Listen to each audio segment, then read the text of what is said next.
Hello, everybody. January 28th. Took me two takes to get that date right. What you guys don't often see is I start the podcast and I have the wrong date, or I look at my watch and then I delete it, and it takes me 3 or 4 times often to get it. But anyway, it is January 28th, episode 28, if you're keeping track.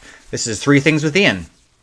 My first thing today, I was delighted to hear an interesting story in NPR on the drive home today about SeaLab. Essentially, SeaLab was a governmental program basically trying to figure out if it was viable for humans to live on the bottom of the sea, the bottom of the ocean, right? So these were habitats, these were aquanauts, which is definitely the word of the day. Got to get that into parlance. Anyway, these aquanauts were kind of like the modern day astronauts.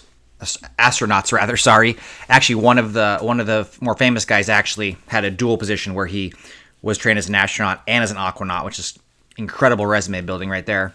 Anyway, the SeaLab experiments were, I think, really, really just fascinating. So this is the late 1960s.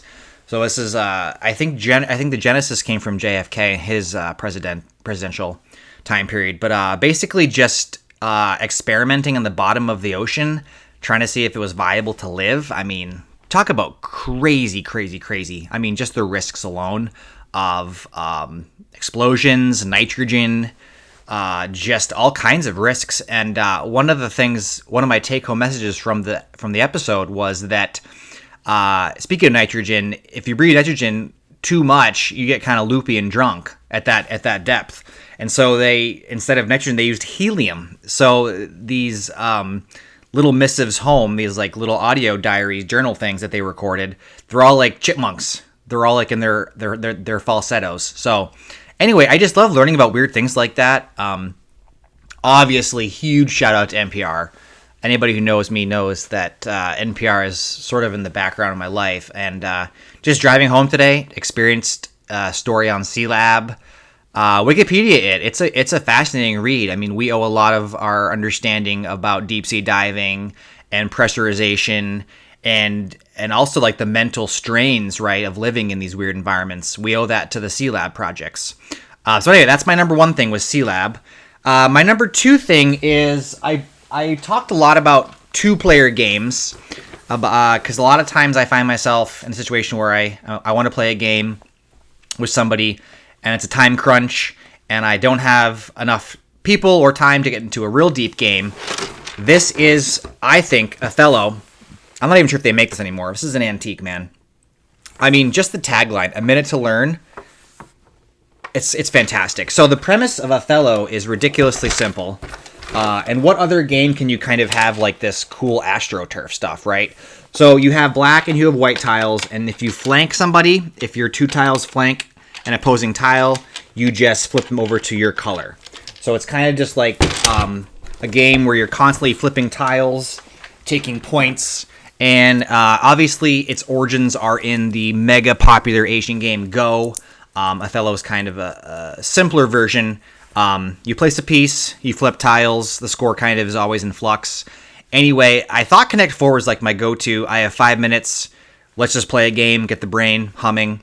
I now converted over to Othello. I was talking to somebody recently. I don't know if they still make Othello. I have a couple copies that I got. Facebook Marketplace, Amazon. You can find, I think, slightly older versions. Super fun game. Check it out. It's got a really cool Astro green turf kind of texture feel, which is fantastic. Time capsule-y. So that's my number 2 thing, Othello. I always want to provide you guys with interesting 2-player games because a lot of times you just don't have a group of people, and a lot of times you just want a little brain teaser, something just to exercise the mind. Othello will do just that. But Connect 4 is also a great choice for adults and children alike. It scales up really nicely. My third thing is, yes, just a general query. I always think about weird things that kind of are mundane and quotidian every day, and I always think about how many people actually take the time to return the cans and bottles, right? There's not many things in life that you kind of prepay an additional little tax on, right? You're paying 5 or 10 cents per bottle or can at the time you purchase it, ostensibly because they want you to recycle it, although Most people I think a lot of people just recycle them in their recycling bins at the end of the curb, which is great. You're not monetizing it personally, but at least you're recycling it. But I don't know the answer to this, but I want to hear from you. What percentage of people actually return the returnables and go to the machine, put them in, get sticky gross hands, and then get that little slip, which feels like free money. That's really the kicker. It feels like free money, but you've already prepaid for it up front. But it's kind of a weird thing, right? We don't have a lot of systems and a lot of policies where we are paying a little tax up front in the hopes that it incentivizes us to do something additional. In this case, recycling, which is super important. Love recycling, don't get me wrong. But I feel like a lot of people just default to just dumping them in the big bins and go and like roll them into the curb, which, like I said, you're still recycling. But I always like to return them. I like to wait till I get a bag or two. I'm in a location where we're getting 10 cents, which feels super nice because then the math is a lot easier. 10 things get you the buck instead of that cursed 20 items. Anyway, what is your policy on returning cans and bottles? What happens when they don't take them, when the machine breaks down? It can be a chore. My recommendation is don't go unless you're going to get at least $15. Just bag them, put them in the garage, find a place, and when you have enough and you're willing to take that not a risk per se, but there's some work involved, right? The machines are constantly breaking down.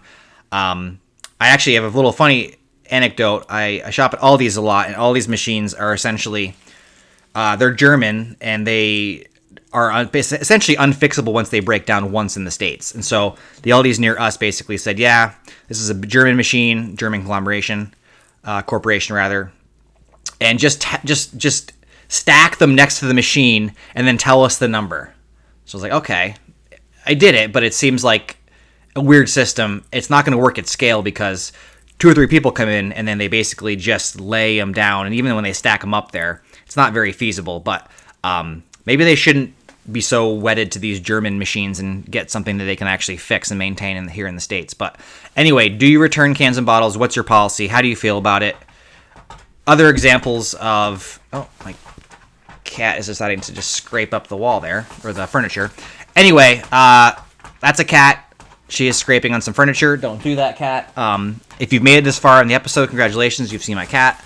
Anyway, I'm going to be quiet now. My 3 things were returning cans and bottles, SeaLab, what a journey, what a ride, draw for the bends, and my other thing was Othello. Great 2-player game, good brain teaser. All right, that's it for today. I'll see you guys tomorrow.